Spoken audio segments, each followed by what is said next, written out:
Hello students, how are you all. I hope कि आप सब मस्त होंगे, घर पर स्वस्थ होंगे। तो जैसे कि आप लोग जान रहे हो, प्रीवियस लेक्चर्स के अंदर हम लोग ने ब्लैक बॉडी रेडिएशन को कंप्लीट किया था। बेसिकली हम लोग क्या पढ़ रहे हैं, तो हम लोग यहाँ पर एक प्रॉपर्टी प्रूव करने की कोशिश कर रहे हैं, जिसके मुताबिक यानी कि जो हमारे पास इलेक्ट्रोमैग्नेटिक रेडिएशन यानी कि लाइट जो है उसका पार्टिकल नेचर होता है, उसको प्रूव करने के लिए हम यहां पर अलग अलग थियरीज का हेल्प ले रहे हैं। फॉर एन एग्जाम्पल अगर हम लोग बात करें तो हमने सबसे पहले ब्लैक बॉडी रेडिएशन के बारे में पढ़ा, लेकिन यह ब्लैक बॉडी रेडिएशन होता क्या है पहले वो आपको समझना पड़ेगा। पहले आप यह समझिए कि भाई ब्लैक बॉडी क्या है।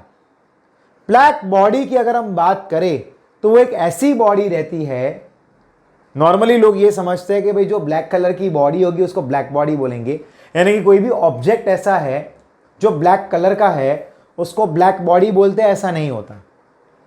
कोई भी ऑब्जेक्ट आपके पास है और वो ऑब्जेक्ट ये तीन में से कोई भी एक फिनोमिना को करता है पूरी तरह से, उसी को हम लोग ब्लैक बॉडी बोलते हैं। तो कौन से तीन फिनोमिना? पहला फिनोमिना है दैट इज, या तो वो पूरी की पूरी लाइट जो उसके ऊपर इंसिडेंट हुई है उसको वो या तो एब्जॉर्ब कर लेगा पूरी तरह से, या फिर वो उस पूरी लाइट को ट्रांसमिट कर देगा, या फिर वो उस पूरी लाइट को पूरी की पूरी तरह से वो रिफ्लेक्ट कर देगा। यानी कि या तो वो ट्रांसमिट करेगा, या तो वो रिफ्लेक्ट करेगा, या तो वो एब्जॉर्ब कर लेगा, तो ही उसको हम लोग बोलेंगे that is a black body. क्या बोलेंगे? Black body. और उसमें से निकलने वाले रेडिएशन को हम लोग बोलते हैं ब्लैक बॉडी रेडिएशन। क्या बोलते हैं बच्चों? ब्लैक बॉडी रेडिएशन बोलते हैं। तो ये चीजें तो हम लोग ने प्रीवियस लेक्चर में पढ़ी थी काफी डिटेल्ड में, ठीक है। That we studied in a very detail form. Okay, अब जैसे कि आपको पता है कि भाई आपकी एग्जाम आ रही है, ठीक है, यानी कि आपको घर पे बैठ के लिखना है और फिर पेरेंट्स के साथ आपको आंसर शीट्स भिजवानी है, ठीक है। और चैप्टर नंबर 2 हमारा भी कंप्लीट नहीं हुआ है, हम लोग तो पूरा डिटेल में पढ़ रहे हैं, ठीक है। तो मतलब कि ये सारी चीज़ें भी आपको क्वेरी होगी, बट कोई बात नहीं, अपना चैप्टर कंप्लीट भी हो जाएगा। आज मैं आपको 2 बड़ी बड़ी थियरी कंप्लीट करवा दूंगा इसी लेक्चर के अंदर, ठीक है। सो निश्चिंत रहिए, हो जाएगा हमारा। अब यहाँ पर ध्यान दीजिए, तो ब्लैक बॉडी रेडिएशन के बारे में हम लोग ने प्रीवियस लेक्चर में ऑलरेडी कंप्लीट कर दिया। आज हम लोग फोटो इलेक्ट्रिक इफेक्ट से शुरू करते हैं, ठीक है। आज का हमारा जो टॉपिक है that is number 2, that is photo electric effect. आज हम लोग 2 टॉपिक करने वाले हैं, ठीक है। एक तो फोटो इलेक्ट्रिक इफेक्ट है एंड एक और टॉपिक जो हम लोग कर लेंगे एक ही लेक्चर के अंदर। वैसे ये दोनों टॉपिक उतने लेंदी नहीं है, 1 एंड 1.5 पेज का एक टॉपिक है, तो 3 पेज में पूरे टॉपिक कंप्लीट हो जाएंगे, ठीक है। पहले तो आप ये देखिए कि भाई फोटो इलेक्ट्रिक क्या इफेक्ट क्या होता है। मैं आपको एक बात बताऊँ, ये इफेक्ट के बारे में बताने वाले जो साइंटिस्ट थे उनका नाम था एल्बर्ट आइंस्टाइन, ठीक है। एल्बर्ट आइंस्टाइन ने बताया था जैसे कोई भी इंसिडेंट रहे है, मान लो कि भाई ये इंसिडेंट रहे, जैसे ही देखो ये मेटल की पूरी बॉडी है, फॉर एन एग्जांपल ये क्या है, ये मेटल की सरफेस है, ये पूरा मेटल से बना हुआ है, ध्यान देना जरा। अब ऑब्वियसली अगर वो मेटल से बना हुआ है तो उसके अंदर बहुत सारे एटम्स होंगे, बहुत सारे पार्टिकल्स भी होंगे, यानी कि इलेक्ट्रॉन्स भी होंगे, क्योंकि मेटल है। और मेटल के इलेक्ट्रॉन्स जो रहते हैं वो आसानी से रिलीज भी हो जाते हैं, यानी कि वो डोनेट कर देते हैं। अब जैसे ही आप लाइट को इंसिडेंट करोगे, तुरंत ही इलेक्ट्रॉन्स जो है वो एनर्जी को एब्जॉर्ब करके रिलीज हो जाएंगे। तुरंत ही इलेक्ट्रॉन्स क्या करेंगे, थोड़ी सी एनर्जी को एब्जॉर्ब करके वो रिलीज हो जाएंगे। बट कितनी एनर्जी, वो भी तो पता होना चाहिए। तो E = 1/2 mv², इतनी एनर्जी को एब्जॉर्ब करके वो क्या हो जाएंगे, वो रिलीज हो जाएंगे, ठीक है, ट्रांसमिट हो जाएंगे। जरा ध्यान से देखना, बराबर। तो इसकी डेफिनेशन क्या होगी, what will be the definition of it, तो वो मैं यहां पर लिखता हूं, ठीक है। Ejection of electron from metal surface when light का दूसरा नाम है, यानी कि लाइट जो है वो हम ये प्रूव कर रहे हैं कि भाई वो पार्टिकल से बना हुआ है। It means that it is photon particle बोलते हैं उसको। क्या बोलते हैं? It is called to be as a photon particle, ठीक है, ऑफ सर्टन फ्रीक्वेंसी, ठीक है, इज इरेडिएटेड ऑन इट, ठीक है कि नहीं। अगर एक सर्टन मतलब क्या होगा कि जरा ध्यान से देखना बच्चों, पे अटेंशन हियर स्टूडेंट्स। यस, यहां पर ध्यान देना। तो क्या होता है कि हम जैसे ही कुछ एनर्जी प्रोवाइड करते हैं पार्टिकल्स को, यानी कि सॉरी मेटल की प्लेट के ऊपर, तो वो लाइट का जो रे है, ठीक है, the ray of that light, अब जरा ध्यान से देखना, वो क्या होगा, वो इंसिडेंट होने पर तुरंत ही इलेक्ट्रॉन्स एनर्जी को एब्जॉर्ब करके निकलेंगे। अब याद रखना एक बात कि जैसे ही लाइट इंसिडेंट होती है ना, तुरंत ही इलेक्ट्रॉन रिलीज होगा, यानी कि 1 सेकेंड का भी वहां पर टाइम लैप्स नहीं होता, ना ही वो बफर टाइम रहता है। तुरंत ही जैसे ही लाइट इंसिडेंट हुआ, इलेक्ट्रॉन्स निकल जाएंगे, और वो जो रे आ रहा है लाइट का, उसकी energy will be equal to H nu के बराबर रहेगी। कितनी रहेगी? H nu. अब ये जो है, ये जो लाइट के पार्टिकल्स है, जिसको हम लोग क्या बोलते हैं, फोटोन पार्टिकल्स बोलते हैं बच्चों। क्या बोलते हैं उसको हम? They are called to be as a photon particle. अब देखो यहां पर क्या हुआ था, कुछ एक्सपेरिमेंट्स हुए थे और एक्सपेरिमेंट से कुछ फाइंडिंग्स मिले थे वहां पर, जरा ध्यान से देखना, उसको हम लिखेंगे यहां पर, एक्सपेरिमेंट फाइंडिंग्स। क्या फाइंडिंग्स थे वो हम लिखते हैं। पहली बात, इलेक्ट्रॉन्स जो इजेक्टेड है, ठीक है, इलेक्ट्रॉन्स जो है, electrons ejected when light of sufficient energy strikes the metal surface, अब एक बात याद रखना कि अगर कोई भी एनर्जी इंसिडेंट होती है तो जरूरी नहीं है कि वो इलेक्ट्रॉन जो है वो रिलीज ही होंगे, यानी कि इजेक्ट ही होंगे। एक सर्टेन फ्रीक्वेंसी वाली एनर्जी वाली लाइट होनी चाहिए। एक सर्टेन फ्रीक्वेंसी वाला वेव अगर इंसिडेंट होता है तो इलेक्ट्रॉन्स निकलेगा, ठीक है। अब वो सर्टेन फ्रीक्वेंसी से कम फ्रीक्वेंसी हुआ तो वो रिलीज नहीं हो पाएगा, इजेक्ट नहीं हो पाएगा, ठीक है। और वो जो वैल्यू है वेराइज विथ एवरी मेटल, ये जो वैल्यू है वो अलग अलग मेटल के लिए वैल्यू अलग अलग रहेगा, दैट विल बी डिफरेंट। अब ये जो फ्रीक्वेंसी है, जिस फ्रीक्वेंसी की एनर्जी को देने पर इलेक्ट्रॉन्स जो है वो मेटल की सरफेस पे इजेक्ट होते हैं, उस फ्रीक्वेंसी को हम लोग बोलते हैं थ्रेशोल्ड फ्रीक्वेंसी। बच्चों क्या बोलते हैं? They are called to be as a threshold frequency, ठीक है। या फिर उसका एक और नाम है, दैट इज क्रिटिकल फ्रीक्वेंसी। क्या नाम है? क्रिटिकल फ्रीक्वेंसी, या फिर बोल सकते हैं मिनिमल फ्रीक्वेंसी, ठीक है। क्रिटिकल या फिर मिनिमल फ्रीक्वेंसी, ओके। अब ये जो थ्रेशोल्ड फ्रीक्वेंसी है, जरा ध्यान से देखना, उसकी वहां पर एक इक्वेशन भी है जो मैं लिखने जा रहा हूं। क्या इक्वेशन है? तो उसकी इक्वेशन है that is H nu zero, ठीक है, equal to W0 electron volt में। ये जो वर्क है, ठीक है, that is equal to H nu zero, और न्यू जीरो जो है उसको आप बोल सकते हो threshold frequency, that is the minimum frequency, ठीक है। जब इतना W0 प्रोवाइड होगा वहां पर, तभी जाकर जो इलेक्ट्रॉन है वो रिलीज होगा। अब ये सारे मेटल्स के लिए वेरा ही रहेगा, अलग अलग मेटल के लिए अलग अलग वैल्यूज रहेगा। लाइक मैं एग्जांपल के तौर पे लिखता हूं कि मैंने यहां पर कुछ एग्जांपल लिख रहा हूं, जरा मैं यहां पर आपको रिप्रेजेंट कर दूं ताकि आपको क्लियर हो जाए, ठीक है। मैं यहां पर 6 मेटल्स का एग्जांपल लूंगा ताकि आपको क्लैरिटी आ जाए बच्चों, ठीक है। लाइक मैंने लिया है सोडियम, फिर लिया है पोटेशियम, ध्यान से देखना मजा आएगा, फिर है मैग्नीशियम, इजी टॉपिक है, इंटरेस्टिंग टॉपिक है, ओके। फिर टॉपिक दैट इज मैग्नीशियम के बाद आएगा that is lithium, copper and silver, lithium, copper and silver. अब ये सबकी जो वैल्यूज है W0 की वो अलग अलग रहेगी, ठीक है। लाइक इसकी है 2.0, इसका जो W0 है दैट इज 2.3, ठीक है, दैट इज 2.3। K का है W0 दैट इज 2.25 जितना, ठीक है।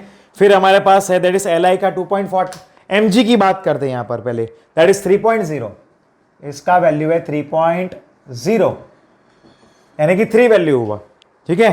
3.0 नहीं 3.7 आएगा, सॉरी बच्चों, इसका वैल्यू रहता है 3.7। फिर Li जो है लिथियम, उसका वैल्यू क्या होगा? That will be equal to 2.42 के बराबर, 2.42। सेम वे हमारे पास वैल्यू आएंगे कॉपर के एंड Ag के। तो कॉपर का वैल्यू होता है दैट इज 4.8 एंड 4.8 रहता है, और इसका वैल्यू रहता है 4.3। ये इन सब की W0 वैल्यू है। यानी कि अगर आपके पास मान लो कि भाई सोडियम है, तो सोडियम में से जो इलेक्ट्रॉन्स है वो कब इजेक्ट होंगे, जब आप इतनी एनर्जी मतलब कि इतनी फ्रीक्वेंसी से बनी हुई W0 वैल्यू जितनी एनर्जी को इंसिडेंट करोगे तभी वहां से इलेक्ट्रॉन रिलीज होगा। यानी कि this is the minimum energy, this is the minimum threshold frequency that is to be provided to the surface of the metal so that electrons get ejected from there, or else the electrons will not be ejected from there. This is a very important thing that you need to understand बच्चों, ठीक है। इतनी energy आप दोगे तो ही क्या होगा, वहां से इलेक्ट्रॉन्स जो है वो उनका इजेक्शन होना शुरू होगा, वरना वो होगा नहीं, ठीक है। समझ में आया कि नहीं? यस। देखो जैसे आप ये भी समझ सकते हो कि मान लो कि भी आपके पास एक कोकोनट है, नारियल, ठीक है। हम लोग क्या करते हैं, अच्छे दिनों जब होते हैं तब हम उस वहां पर नारियल फोड़ के शुरुआत करते हैं, जिसको हम शुभ शुरुआत कहते हैं, गुड थिंग, ओके। तो आप यूं ही पटकोगे तो टूटेगा नहीं, ऐसे कि आप खेलते रहिए तो टूटेगा नहीं। आपको उसको तोड़ने के लिए जो मिनिमम एनर्जी है वो देनी पड़ेगी, समझे, तब वो जाके टूटेगा। क्लियर हुआ कि नहीं? एक पर्टिकुलर फोर्स से आपको उसको मारना पड़ेगा तभी वो टूटेगा, सही है कि नहीं? सेम वे आपने कोई भी एनर्जी दे दी तो क्या इलेक्ट्रॉन इजेक्ट होगा? तो वो नहीं होगा। That you need to understand. आपको उसकी थ्रेशोल्ड फ्रीक्वेंसी के बराबर फ्रीक्वेंसी की एनर्जी देनी पड़ेगी, तभी वहां से इलेक्ट्रॉन रिलीज होगा। और ये सारे मेटल के लिए अलग होगा। यहां पर मैंने 6 मेटल्स की वैल्यू लिखी हुई है जो मैंने ऑलरेडी ढूंढ के निकाली थी, बाकी और भी मेटल्स के लिए अलग अलग वैल्यू रहती है, ठीक है। चलिए आगे जाते हैं। अब देखो यहां पर एक और चीज ये है कि विथ रिक्वायर्ड, मैं पॉइंट लिखता हूं, ये सारी चीजों को पॉइंट फॉर्म में भी लिखता हूं, with required h nu 0 यानी कि W0, ठीक है। the electron breaks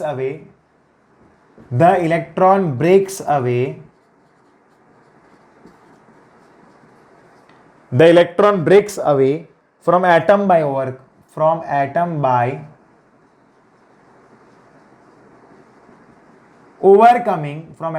overcoming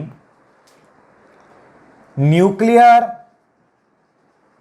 attraction, okay. अब जैसे कि E equal to H nu बराबर है, ठीक है। अब देखो न्यूक्लियर अट्रैक्शन यानी कि क्या हुआ, जैसे मान लो कि भाई ये न्यूक्लियस है, यहां पर ये ऑर्बिट है, ठीक है, यानी कि शेल बोलते हैं। अब वहां पर क्या इलेक्ट्रॉन है, और वो जो इलेक्ट्रॉन है वो अट्रैक्टिव फोर्स से न्यूक्लियस से बाइंडेड है। जब आप एनर्जी दोगे, ठीक है, तो ये क्या होगा, यहां से रिलीज हो जाएगा। जब आप एनर्जी दोगे इसके ऊपर तो क्या होगा, इलेक्ट्रॉन उस एनर्जी को लेकर बाहर निकलेगा, इजेक्ट हो जाएगा। ये E equal to H nu है। अब जरा ध्यान से देखना कि एच न्यू इक्वल टू क्या होता है, H nu equal to H nu 0 plus 1/2 mv² जितनी एनर्जी देंगे हम, तब ये एच न्यू रहता है, ये that is the total energy H new, that is H nu 0 plus 1/2 mv², okay. ये उसका टोटल फॉर्मूला हो गया, ओके।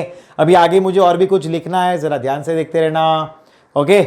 पे अटेंशन हियर। अब इसको हम लोग रीअरेंज करते हैं, like 1/2 mv² is equal to 1/2, एक काम करते हैं, इसको बाजू में लिखते हैं, 1/2 mv² equal to H nu minus H nu 0, sorry यहाँ पर आएगा ये, इस वैल्यू को मैं यहाँ पर ले आया, ये टर्म को, तो ये पॉजिटिव टर्म था तो इस साइड आएगा, साइड चेंज तो साइन चेंज, यानी कि वो पॉजिटिव है तो बन जाएगा नेगेटिव, ओके।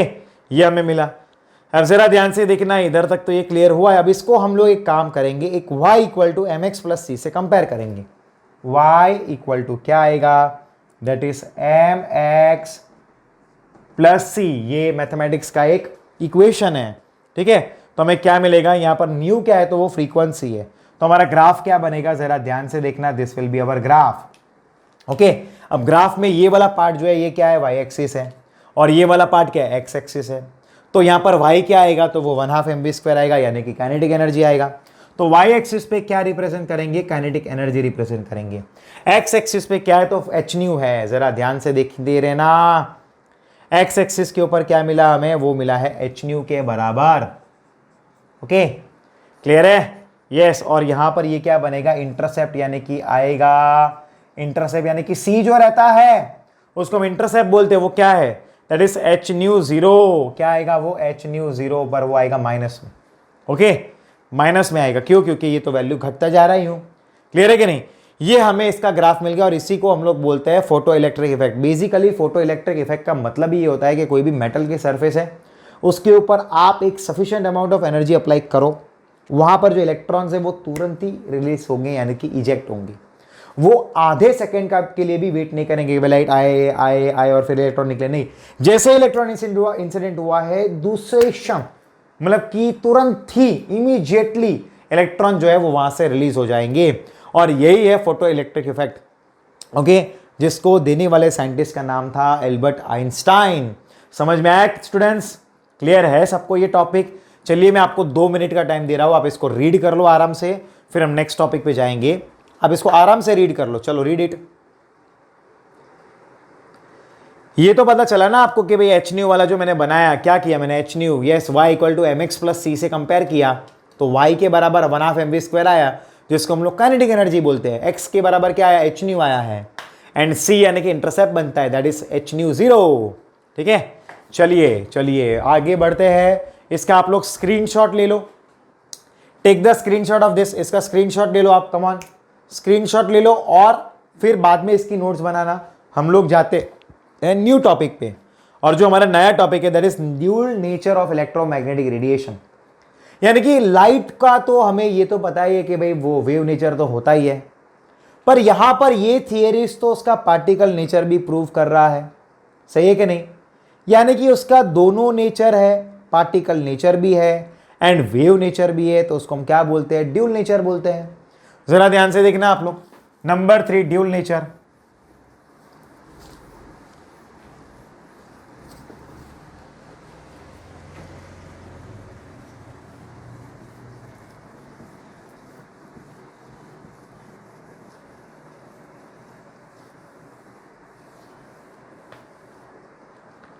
ओके, तो नंबर 3 जरा ध्यान देना यहां पर, dual nature of electromagnetic radiation. जरा ध्यान देना, इलेक्ट्रोमैग्नेटिक रेडिएशन, पे अटेंशन हियर स्टूडेंट्स। यस, अब ये देखो ड्यूल नेचर, पहली बात तो ये जो EMR है जिसको हम लोग इलेक्ट्रोमैग्नेटिक रेडिएशन बोलते हैं, इलेक्ट्रोमैग्नेटिक रेडिएशन का शॉर्ट फॉर्म है EMR। ठीक है, जिसका मतलब क्या होता है, बेसिकली ये जो EMR होता है यानी कि इलेक्ट्रोमैग्नेटिक रेडिएशन, वो होता क्या है, तो वो छोटे छोटे एनर्जी के पैकेट्स रहते हैं। ठीक है, स्मॉल पैकेट्स ऑफ एनर्जी बोलते हैं उसको हम लोग, क्या बोलते हैं, स्मॉल पैकेट्स ऑफ एनर्जी। ठीक है, they are called to be as small packets of energy, जिसको हम लोग ये भी बोल सकते हैं क्वांटा, यानी कि बहुत सारे, ये प्लूरल है, और क्वांटम यानी कि वन, एक ही पार्टिकल, एक ही पैकेट। ठीक है, जो सिंगुलर होता है। अब यहां पर ध्यान देना कि भाई हमें ये चीज प्रूव करनी है कि भाई EMR जो होता है यानी कि इलेक्ट्रोमैग्नेटिक रेडिएशन, उसका वेव नेचर भी है एंड पार्टिकल नेचर भी है। इसके ये दोनों नेचर है, wave nature as well as the particle nature. अब जरा ध्यान से देखना, समझना कि आइंस्टाइन जो थे उन्होंने ये थियरी दी थी, कब दी थी, 1905 में दी थी। देखो आइंस्टाइन अपने ज़माने के हैं, ठीक है, और वो बहुत ही फेमस साइंटिस्ट और सक्सेसफुल साइंटिस्ट हो चुके हैं। ओके, उनका ये बोलना था कि भाई एनर्जी E इक्वल टू होता है एच न्यू, और इसको हम लोग बोल सकते हैं एनर्जी ऑफ फोटोन। ठीक है, एनर्जी ऑफ फोटोन बोलते हैं, जिसको हम लोग E से रिप्रेजेंट करते हैं। E यानी कि एनर्जी ऑफ फोटोन हो गया। और एक और इक्वेशन उन्होंने बताई थी कि भाई E इक्वल टू mc² होता है प्यारे बच्चों, E is equal to mc²। अब हम ये दोनों इक्वेशन को कंपेयर तो कर ही सकते हैं, क्योंकि E equal to H nu भी है and E equal to mc² भी है, तो क्या आएगा, mc² equal to H new आएगा। ठीक है, अब जरा ध्यान से देखते रहना, न्यू क्या होता है, अब याद करिए, it is equal to c/λ, याद करिए। तो ये mc² इक्वल टू आएगा hc/λ, ये c कट हो गया, क्या आएगा यहां पर, जरा ध्यान देना आप लोग, m इज इक्वल टू आ जाएगा h/λc। ये हमें मिल गया है मास के लिए इक्वेशन। ठीक है, this is called to be equation number 3। ठीक है, m का इक्वेशन हमें यहां पर मिल गया, m is equal to hc/λ। Clear है? यस, जरा ध्यान से देखते रहना। Pay attention here. Yes, Max Planck ने फिर एक और चीज बताई थी, इसके ऊपर से क्वांटम थियरी दी थी। ओके, मैक्स प्लांक नाम के जो साइंटिस्ट थे उन्होंने इसी के ऊपर क्वांटम थियरी दी थी। और क्या बताया था उन्होंने, जरा ध्यान से देखना। मैक्स प्लांक ने क्वांटम थियरी दी थी और उनका क्या बताना था, उनका बताना था कि भाई कोई भी अगर मान लो कि भाई वेव्स है, लाइक ये लाइट का पहला वेव है, ठीक है, ये दूसरा वेव है, ठीक है, तो मान लो कि भाई पहला वेव जो है उसको मैंने एफ ले लिया है, उसका फ्रीक्वेंसी ई इक्वल टू क्या आएगा, एच एफ आएगा, जिसको हम लोग फ्रीक्वेंसी बोलते हैं। ये F1 हुआ तो ई इक्वल टू, या फिर इसको एफ डैश लेते हैं, E dash equal to H F dash. समझेंगे नहीं आप लोग। अब देखो यहाँ पर एफ यानी कि क्या बनता है, that is frequency new. F यानी कि बनता है फ्रीक्वेंसी न्यू। अब यहां पर ये जो वेव्स जा रहे हैं उसको हम लोग क्या बोलते हैं, लाइट बोल सकते हैं, या फिर उसको हम लोग रेडिएशन बोल सकते हैं, ठीक है, या फिर उसको हम लोग यूवी भी बोल सकते हैं। यूवी लाइट भी तो होता है उसके अंदर, और उसके अंदर क्या होता है, आईआर भी रहता है, ठीक है, ये सारे रेज रहते हैं।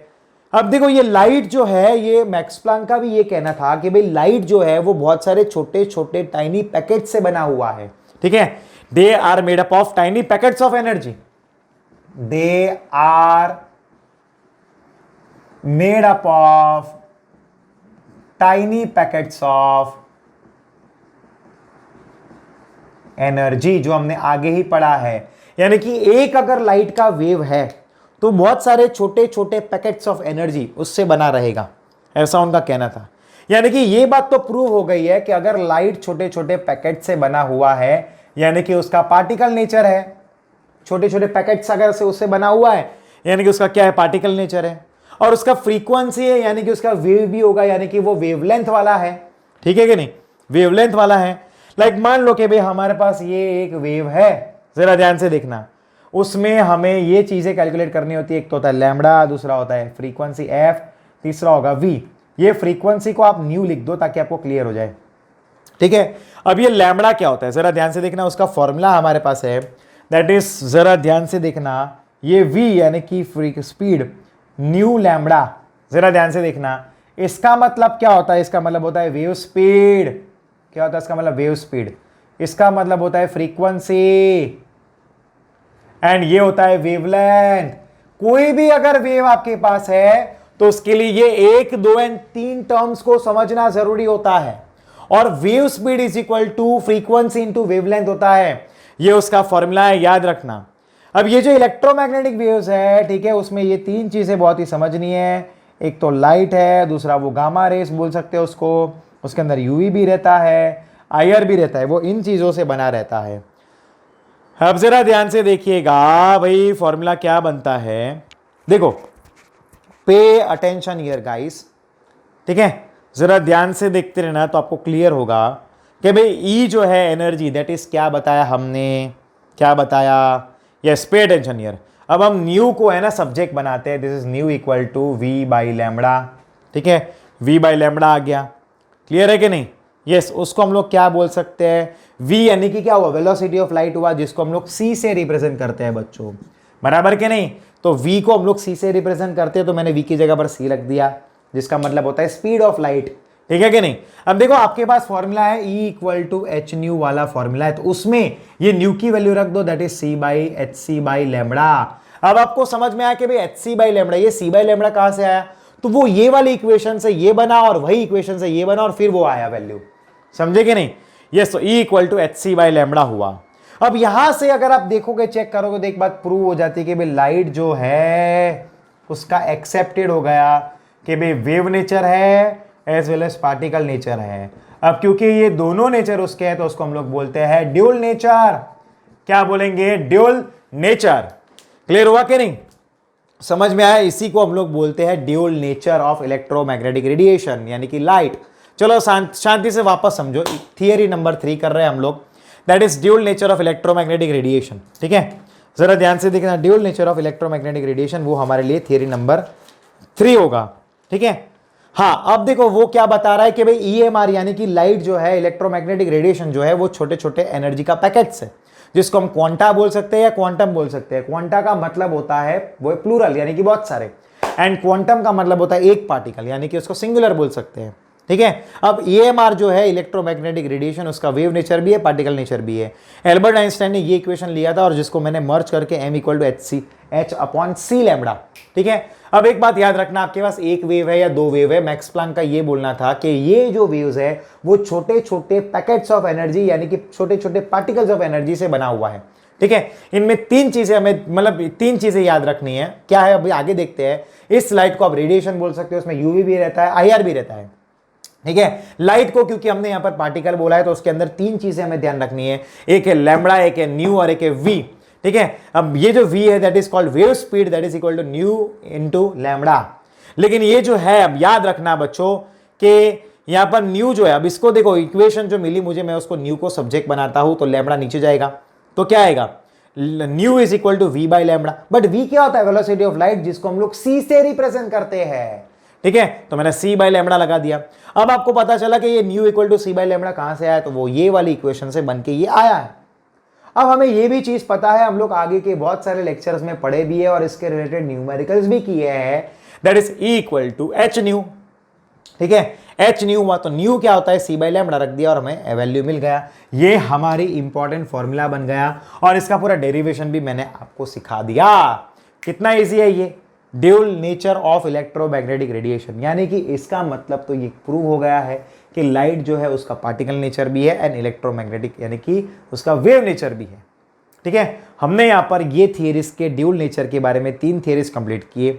एक हमने पढ़ा ब्लैक बॉडी रेडिएशन, दूसरा हमने पढ़ा that was the photo electric effect and तीसरी थियरी हमने पढ़ी dual nature of electromagnetic radiation. अब हमें चौथी थियरी पढ़नी है, वो है लाइन स्पेक्ट्रम, ठीक है, जो हम लोग कल के लेक्चर में पढ़ेंगे। आई होप कि आपको समझ में आ रहा होगा और चैप्टर नंबर 2 में काफ़ी इंटरेस्ट भी हो रहा होगा। बच्चों इसको आप शांति से रीड करो, इसको नोट डाउन करो, स्क्रीनशॉट ले लो, बढ़िया से मेहनत करो ताकि आपका रिजल्ट भी अच्छा आए, ठीक है। क्योंकि 11th 12th साइंस जो है वो 10th की तरह पिछले एक महीना पढ़ लेंगे हो जाएगा, ऐसा नहीं है। रोज आपको पढ़ना पड़ेगा, जैसे यहाँ पर पैकेट्स ऑफ एनर्जी है ना, वैसे आपको पैकेट्स ऑफ स्टडी करनी पड़ेगी। रोज थोड़ी थोड़ी स्टडी करने से आगे जाकर आपको बहुत ही बेहतरीन रिजल्ट मिलेगा, ठीक है बच्चों। मिलते हैं नेक्स्ट लेक्चर में, till then goodbye and take care students.